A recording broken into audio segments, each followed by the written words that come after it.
新的弟兄姊妹，大家平安。平安。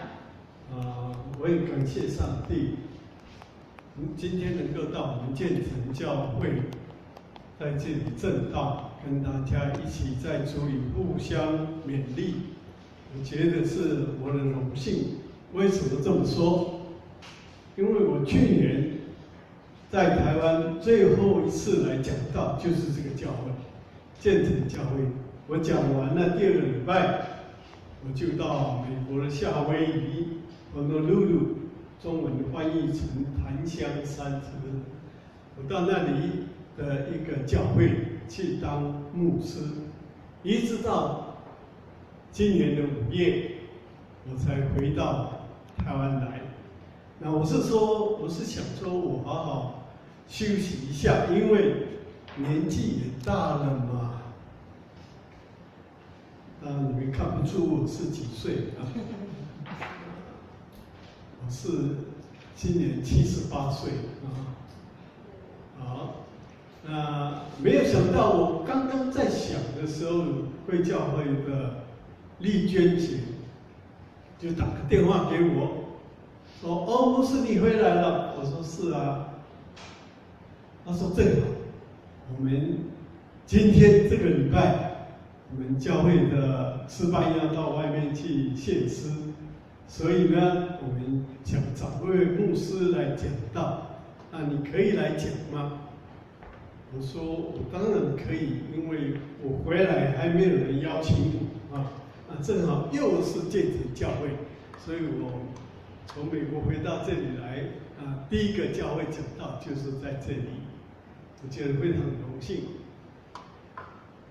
我今天所要读的圣经，刚才姊妹已经念过了。我特别要告诉各位，《提摩太》这本书，就是保罗写给他的信仰的儿子。为什么叫信仰儿子？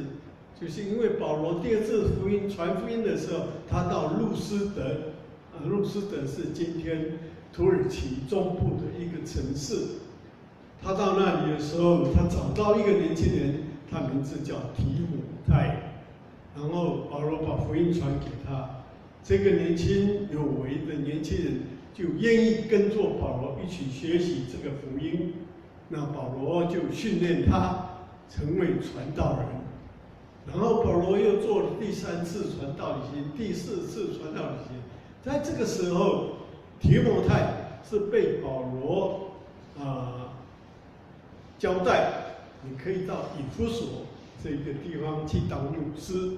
那保罗那个提摩太真的就在以弗所，以弗所也是在今天的土耳其的西边一个最大的城市。当保罗的时候，以弗所是整个这个小亚细亚里面最大的一个港口城市。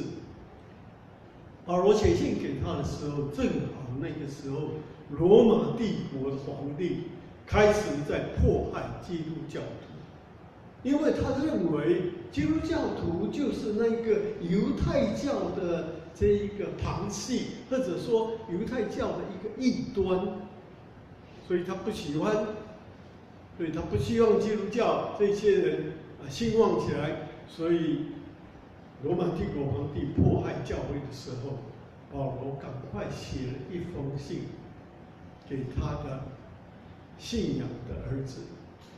圣经刚才我们所读的圣经第1句话说：“我灌电的时候到了。”什么叫灌电？是不是手机去充电叫灌电？什么意思？你晓得吗？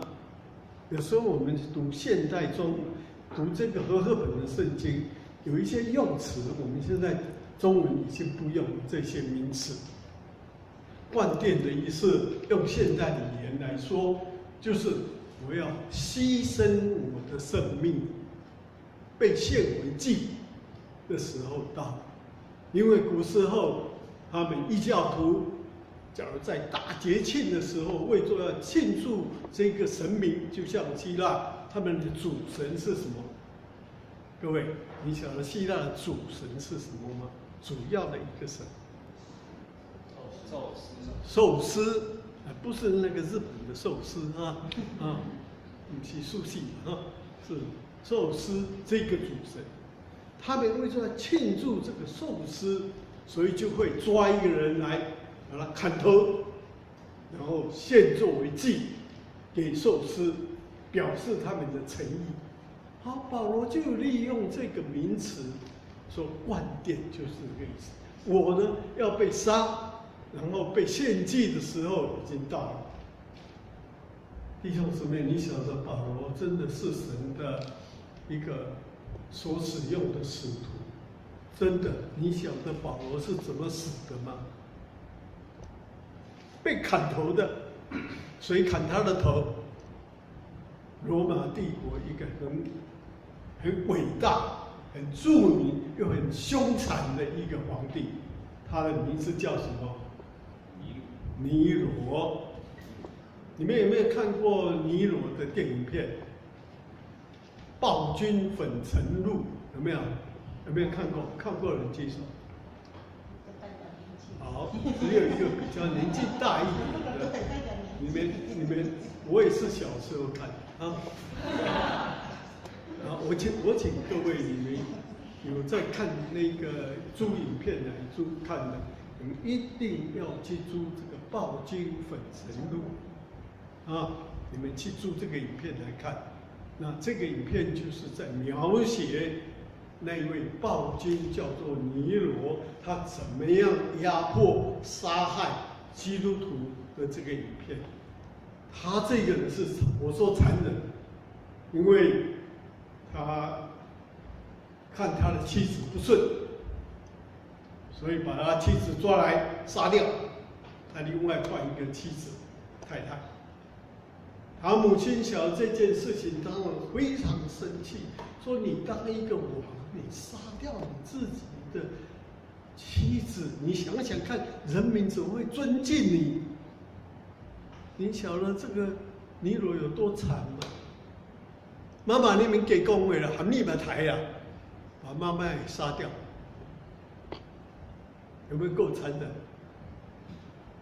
不但这样。”他的老师就是从小教导他长大的这个最有学问的一个老师，就告诉尼罗，就劝诫尼罗说：“你讲这样，有一天你会完蛋。”他说：“老师你搞怪，把你杀掉。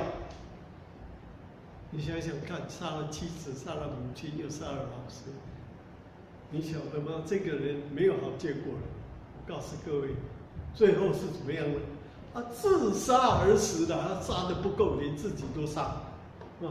好，尼罗就是在那个时候，也可以说在这个保罗就耶稣之后大概30几年，因为他当罗马帝国皇帝就是主后大概60年到68年之间，他在迫害教会的时候，保罗就赶快写了一封信。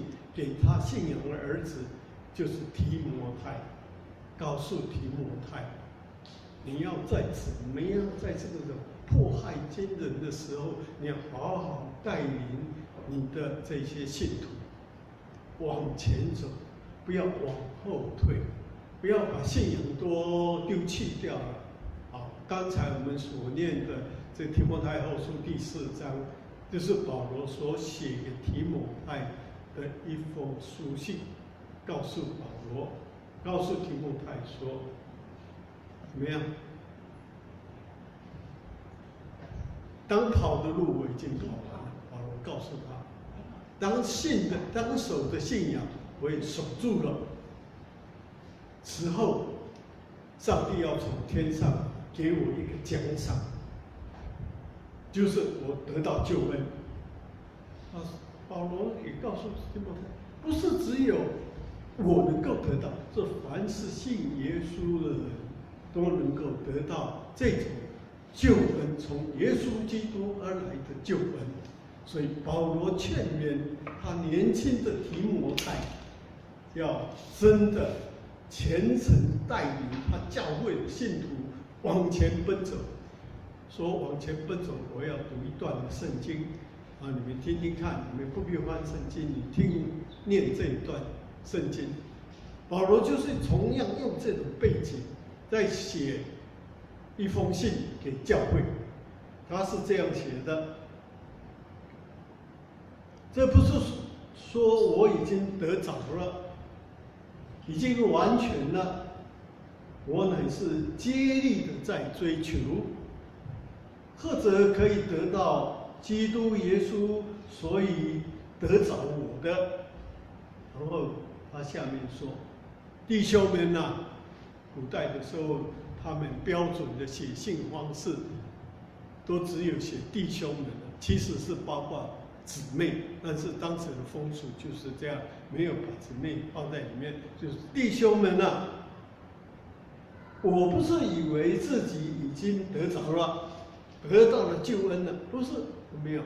他说，我只有一件事情，就是忘记背后。这一期圣经节，我想你们常常听到。然后忘记背后要怎么样？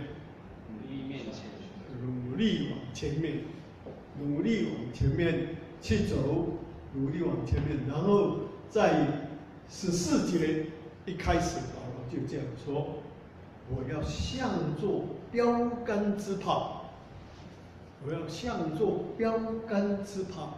好，讲到这里，我就不念下面了。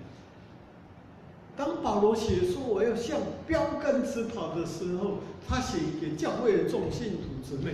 我告诉你，那个时候大家念到他的书信，晓得他在讲什么。以我们现在的人来说，牧师写给这些全省各地、全国各地的弟兄姊妹，我们说我们当向标杆之跑的时候，我们现在的人。假如是我一上我马上，我敢说有些人什么向标杆之跑，什么意思啊？向标杆之跑是什么意思？那我年轻人，我相信你们读中文的，你们晓得标杆，对不对？好，其实保罗写这封信的时候，当时的基督徒大都了解什么叫做标杆之跑，为什么？因为保罗是使用奥林匹克运动的一个名词，告诉各位，奥林匹克 game 不是现在才有，你晓得吗？什么时候有的？你们有研究过吗？没有，好好去研究一下。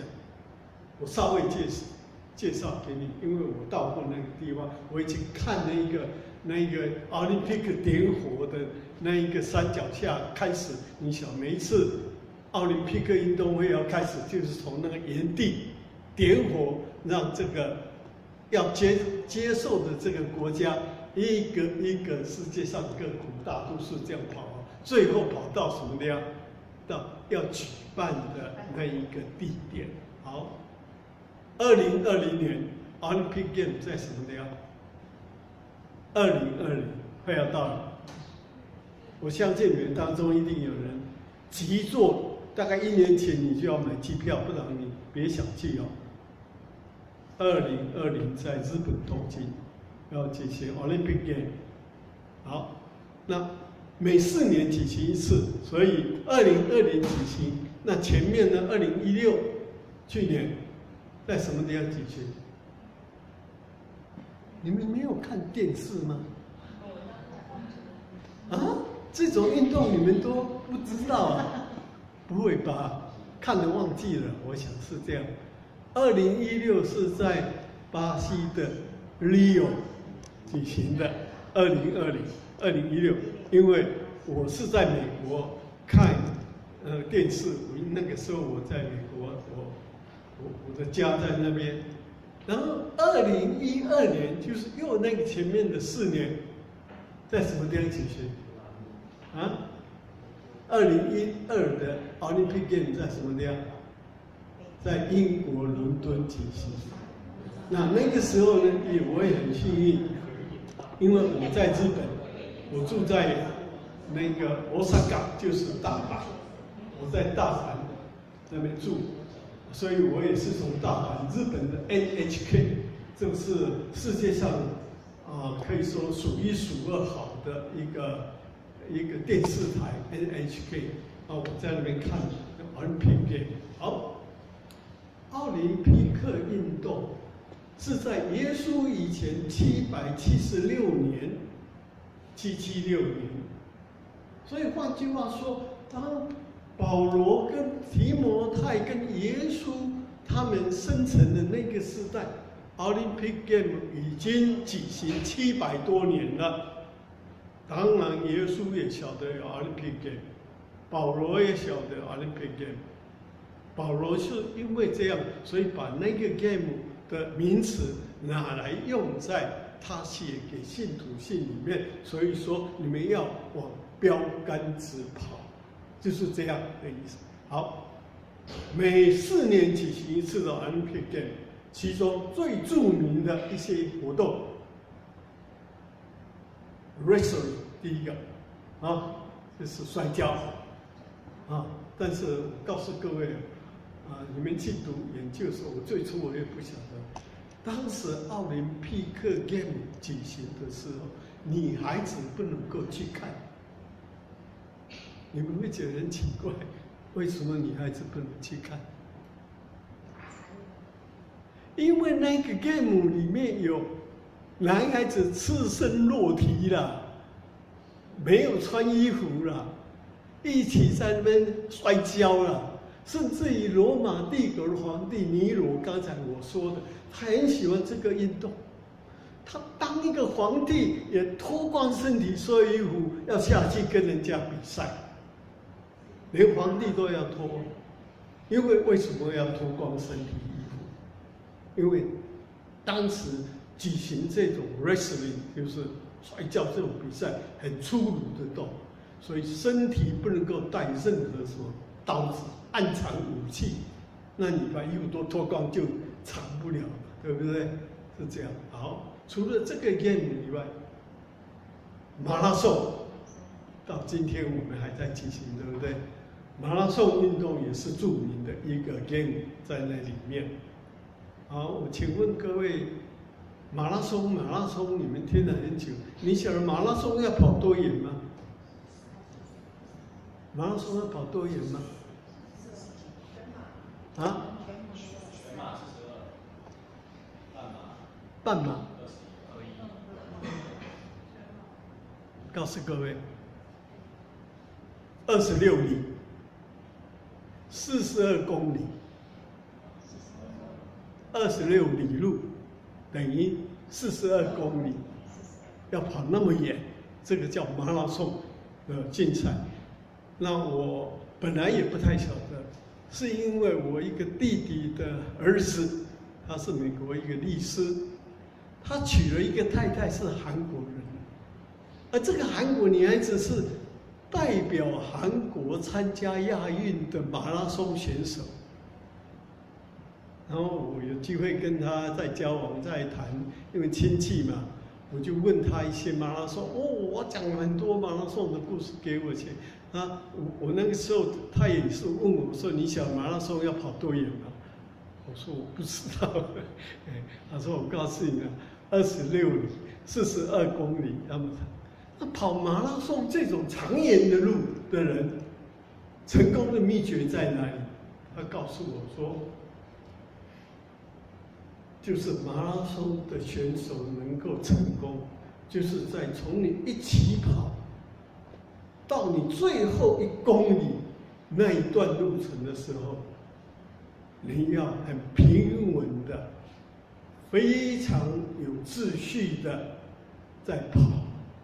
你不能够一下子就说我要冲第一所以我一直前面就冲了，不可以。你跑的时候最重要的还要除了你的脚力以外，你最主要还是你的呼吸跟你的脚步要有配合。然后呢，到最后1公里的时候，才是尽你最大的力量、最后的力量往前冲，这样的选手才能够得胜。他说我们参加的人，我们一跑的时候，我们就稍微可以注意看就晓得说这个不行那个不行啊，因为他乱跑嘛，只是一直努力跑啊，不行，一定要很节制的，这样跑。好，最初的Olympic Game 最著名的是200公尺，但是那个时候不叫做200公尺竞赛，叫什么？200步。我们跑一步大概1公尺嘛，对不对？是不是？是不是？所以200步啊？腿短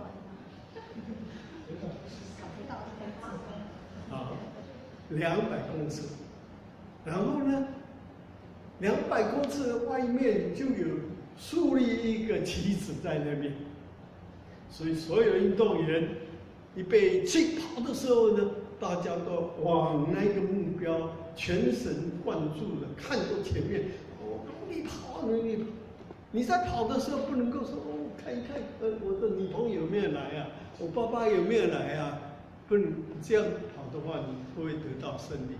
你一定要全神贯注的往目标那个旗子的地方，让这样跑。好，那个叫做向作标杆直跑。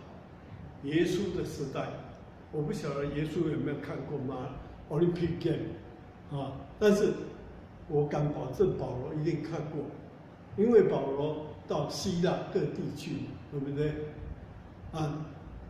？Olympic Game 是希腊开始的嘛，然后这都是在大都市举行的。保罗既然有到过菲律宾，到过雅典，还有以弗所。以弗所是小亚细亚最大的一个城市，我相信保罗一定有看过这一个 game， 因为当时没有电视了，不然我就坐在家里看，大家看到不是，一定要到竞赛场地去看。所以保罗告诉提摩太，你要带领你的教会往标杆直跑。好，今天我就以这个为题目跟大家分享3点，很简单的分享3点。保罗的意思是什么？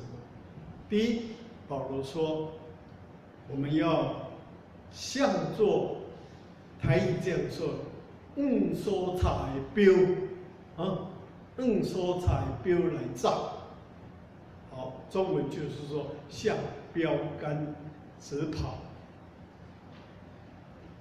在航海界里面的人有一句话这么说：当一艘船从海港一出港口以后，这一只船假如不晓得它的目的地是什么地方，不晓得从基隆港船出去了，到底我是要到东京、旧金山，或者是新加坡、香港，我都不晓得。他说：“这样的船一出港以后，不管吹什么风过来，因为以前的船没有用动力的，对不对？都是用划的啊。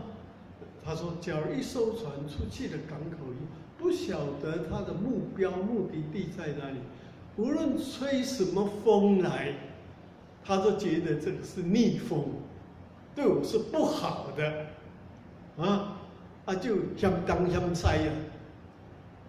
各位，这是比喻的话，但是我也可以告诉各位，以我的经验，我经历过台湾的教会、日本的教会、美国的教会，不管人种是怎么样，人总是都有这种性情。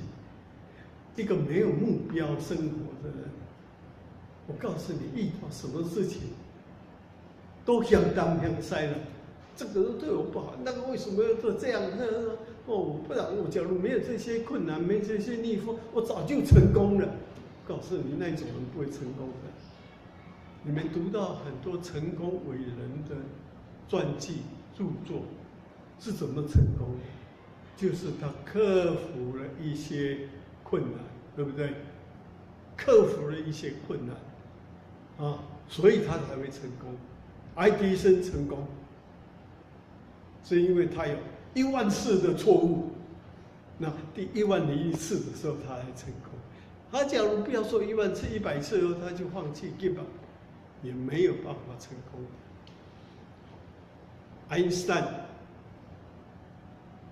1等 mc 平方这一个很重要科学物理的一个原理，这个原理导致科学家能够发明原子炸弹、氢弹、核弹。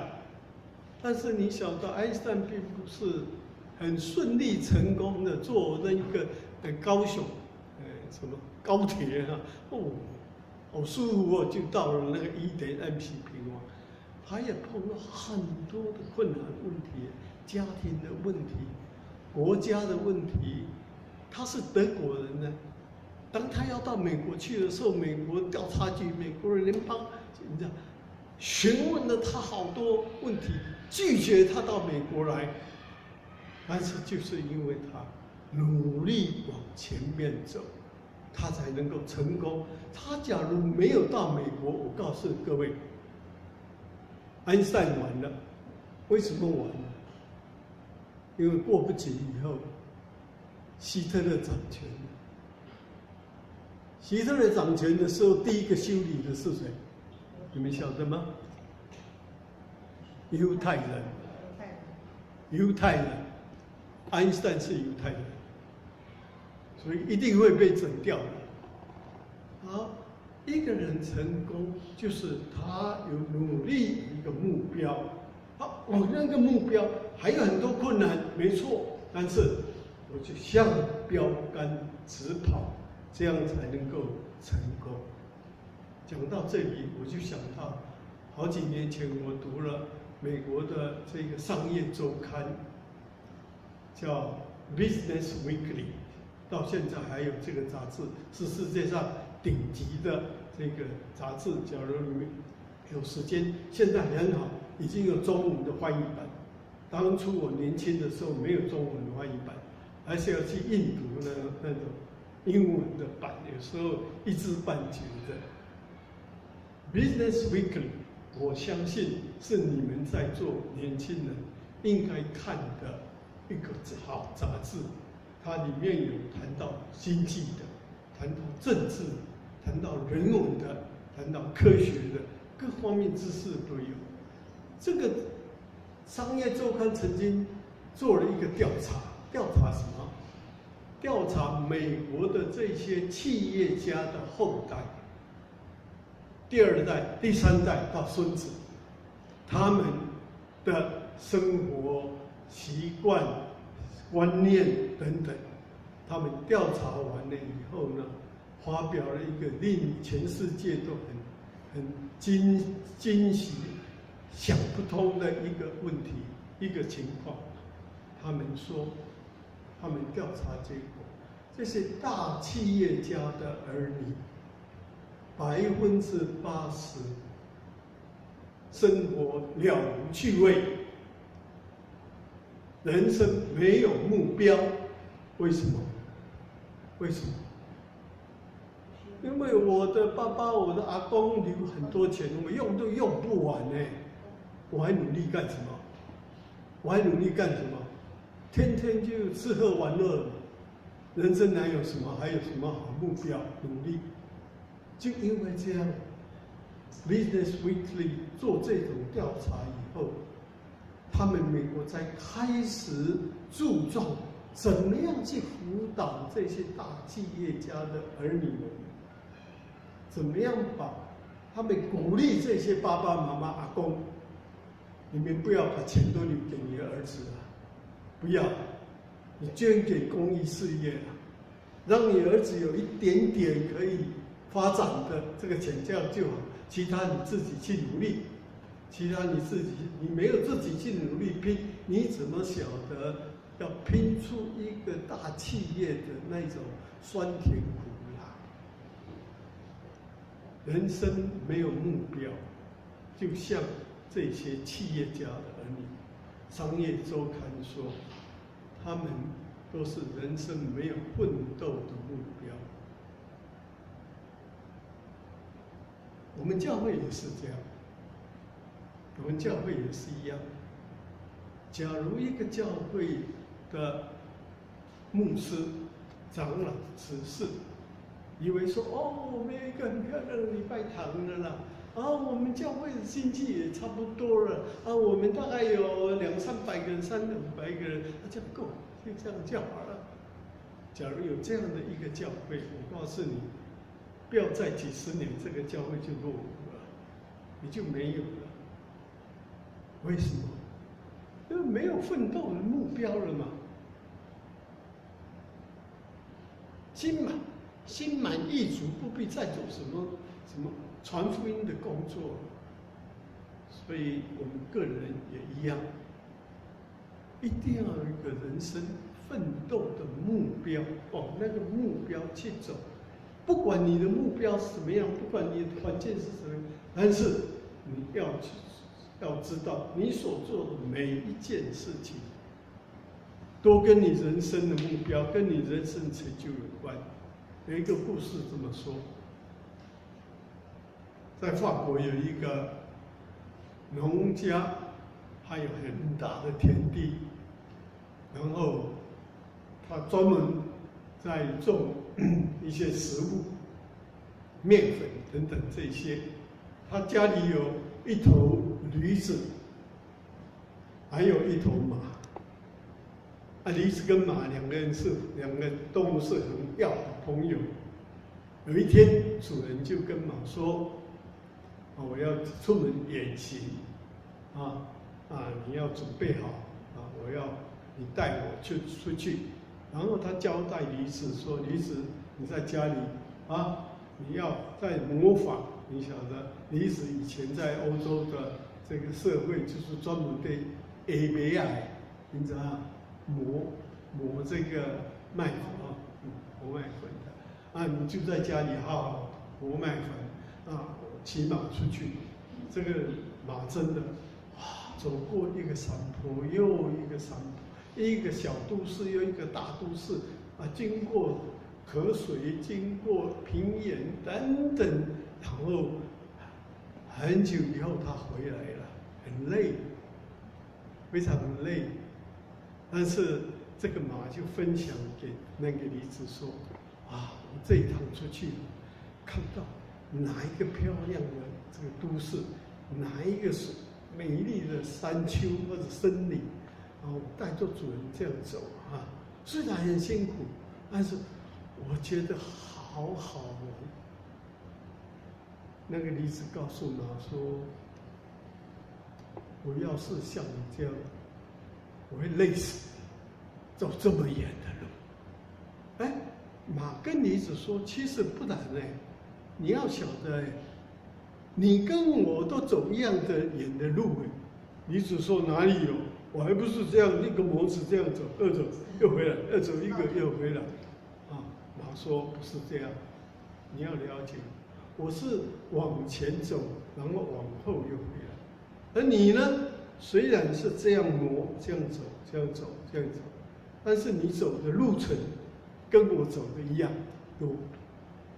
但是你要想一件事，要不是你在这个磨这里这样磨些麦粉，我告诉你，你假如不做，我告诉你，那个主人回来穷光蛋，我告诉你，没麦子可以卖。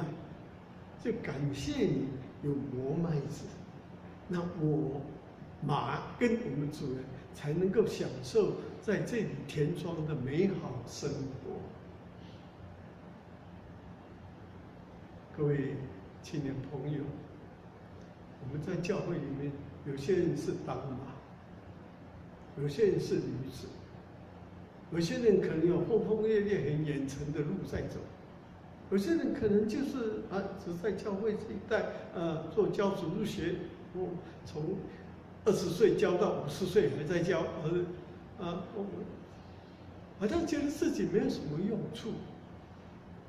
不要这样想，不要这样想。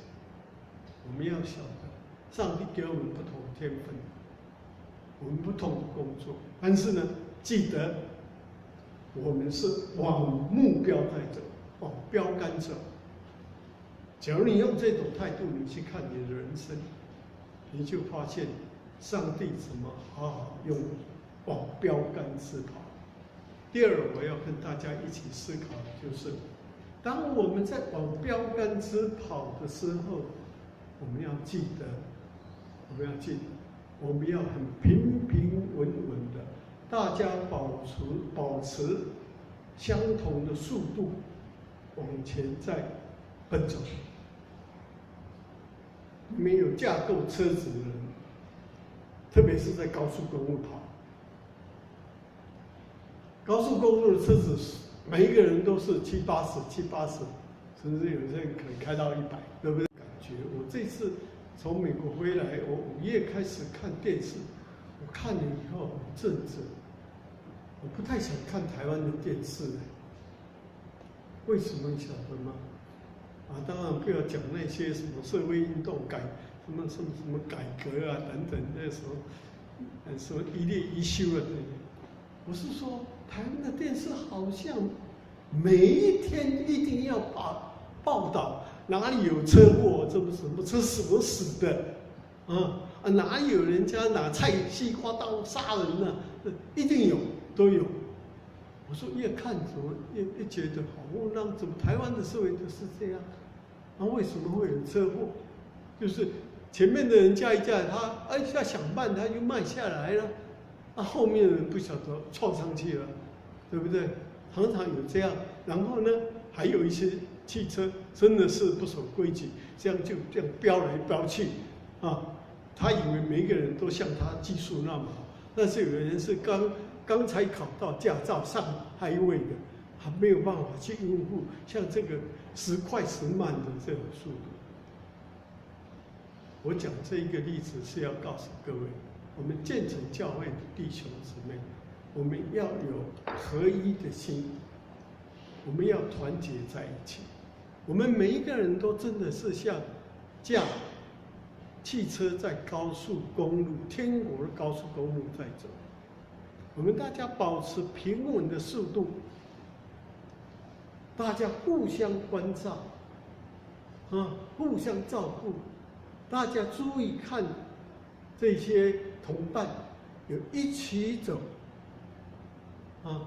不要有一个人说我比较会走，我驾我的车子我自己撞就跑掉了，也不要有人说我什么都不会了我进航班的。然后我呢跑在最后面，又不跟不上，然后大家走了以后说，怎么掉了一部车子了？怎么？更不好的事情就是，有些人驾在前面走一走，他想，我不要走，我看我就忽然慢下来，你晓得后面会怎么样？冲上来，对不对？教会常常就是像这样。大家没有同心合意，保持一样的速度，互相照顾，有能力的帮助那些没有能力的，没有能力的愿意去学习那些有能力，然后大家一起在高速公路这样走，这样你保持平稳的速度，你才会有好的、有成功的、有安全的这个速度往前走，走到上帝要我们走的每一条路上。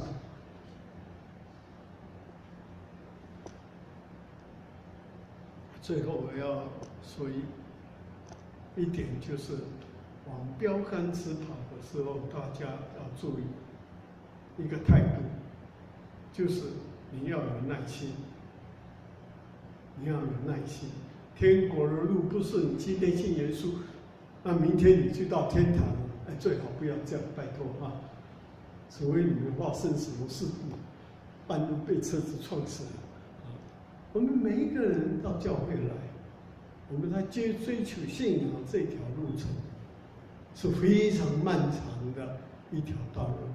在这漫长的一条道路上面，我们看到不少人来教会来几次不来了，然后有些人碰到不如意事情走开了，都没有耐心，都没有耐心。其实上帝在每一个教会都在训练摩西，都在训练保罗这样的人物，就是要有信仰的耐心来跑完这一个标杆的这一条路程。我举一个例子故事，有一个老太婆，她家里后面一大块土地，她就种了一些麦子跟那个玉米，环杯了啊，就种了一些环杯。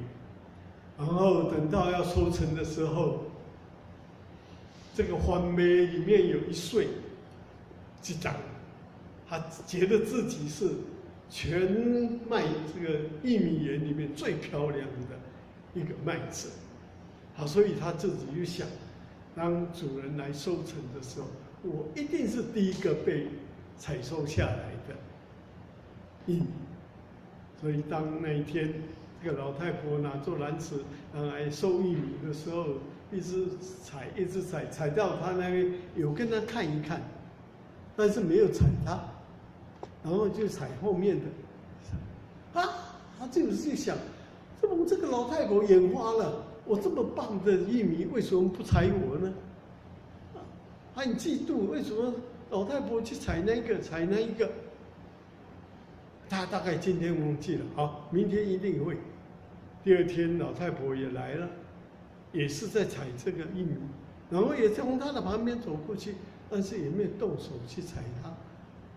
他更生气了，然后老太婆第3天、第4天，把所有的玉米田的玉米都采完了，剩下他在那里，很失望，他非常气愤。然后夏天过了，秋天到了，这一个玉米就慢慢为什么？太阳晒，它就比较干涩，对不对？干涩。然后冬天快要到的时候，有一天，他忽然看到这个老太婆拿出一个非常漂亮的篮子，走到他的前面，然后向这个玉米这么说：“你是我田野当中最美、最成熟、最颗粒最大的一个玉米啊！我把你留下来。”就是要你当种子，我可以用你这个种子来种明年的玉米，所以他那个时候才把那个玉米采下来。原来老太婆留下它是有她的意思，就是希望这么美的、这么好的一颗玉米，她要好好作为明年的种子。弟兄姊妹，我在教会做了52年的牧师的工作，到过台湾，到过日本，到过美国。我在旧金山当牧师，在圣路易斯也当牧师，在去年是当夏威夷的教会牧师。我也常常碰到这样的信徒，有些时候他认为他自己很棒。我是最好的，为什么教会不采用我呢？我是最有办法的，为什么呢？一点耐心都没有，然后就怨言一直出来了，结果搞得整个教会乱七八糟的。为什么？因为这样的人，他没有耐心的等候。圣经哥林多后书第13章第4节怎么说？爱是什么？恒久什么？忍耐。爱是恒久忍耐。到第7节时，又是说一次，爱是忍耐。圣经告诉我们，真的呢，我们人有时候自己太急了，因为教会只有我能够，其实上帝不是坏意思。为什么上帝要训练你？磨练你，成为一个真正有信仰、能够关照整个教会，而不是凭你自己血气方刚在领导这个教会。你们记得吗？当摩西从小时候到40岁，是他人生最精彩的时候，对不对？为什么？王太子埃及法老王的王太子，他接受很好的教育他有很好的老师，也很好的朋友，然后很好的地位可能他想，现在我的那一个以色列同胞被埃及人欺负，这个时候是我动手的时候，我可以把这些以色列人带走。但是奇怪了，上帝并没有让他马上带走。你晓得，他打死了一个谁？他打死了一个埃及人，结果法老王要抓他，是不是？然后他呢，就跑到旷野去，是不是？跑到旷野去做什么？去唱山歌？不是跑到旷野去，在那种荒郊野外跟羊群在一起的时间几年啊？40年，是不是？又40年。我相信摩西真的很生气，上帝，你说要用我哪里？这带我到这种地方来，鸟不生蛋这件都没有，为什么让我这样呢？然后你记得，他80岁以后，上帝才开始说：“你到我的百姓那边，带领他们出埃及。”好。我们看到圣经请问摩西从80岁到120岁，我告诉你是人生最痛苦的时候。你想想看，要带那几十万的以色列人，然后又不是说今天带出来，明天就到迦南地了，没有多久，又40年。那44年当中，他怎么样？受尽了侮辱，对不对？被骂，甚至于出来的那些以色列高人带我们回去，我们在埃及还有鸡肉、鸭肉、牛肉可以吃的，那你带我们到这荒郊野外，也没有什么可以吃，只有什么玛瑙跟什么，白天有云柱，晚上有火柱，就这样，然后睡什么地啊？睡野地搭帐篷就这样又过了40年呢。要是我早就气死了。但是呢，摩西那个时候才体会到，神给他40年又40年，80年在王宫在旷野，就是磨练他有那种耐心，他才能够成功的带领以色列人可以进入迦南地。主内的弟兄姊妹，我们大家都认为我们自己很有能力、很有才干，但是有一件你不要忘记了，神常常在磨练你有没有耐心，有没有耐心？我发现人性当中最困难的就是耐心，真的，做父母的耐心。做兄弟姐妹的耐心，在经营事业的时候需要的耐心，上帝现在在磨练我们每一个人。我们在往标杆直跑的时候，常常要记得，爱是很久的忍耐。我们一起祷告。主，我们谢谢你，让我们这个主日在这里一起领受你的话语。也跟弟兄姊妹互相在这里勉励。我们感谢你，让我们年轻人在这个教会有机会来侍奉、学习怎么样服侍上帝，也爱人。我们晓得你需要这种磨练，也要这种忍耐。然后有一天，神你必把重大的责任交托给我们。求主你帮助我们，用你的圣灵托住我们，让我们这些可爱的弟兄姊妹们，在教会里面，从牧师，在朋友当中，从好的同伴学习到如何向神你给我们的标杆前进，然后我们可以用耐心完成使命。这样祷告，靠耶稣的圣名，阿门。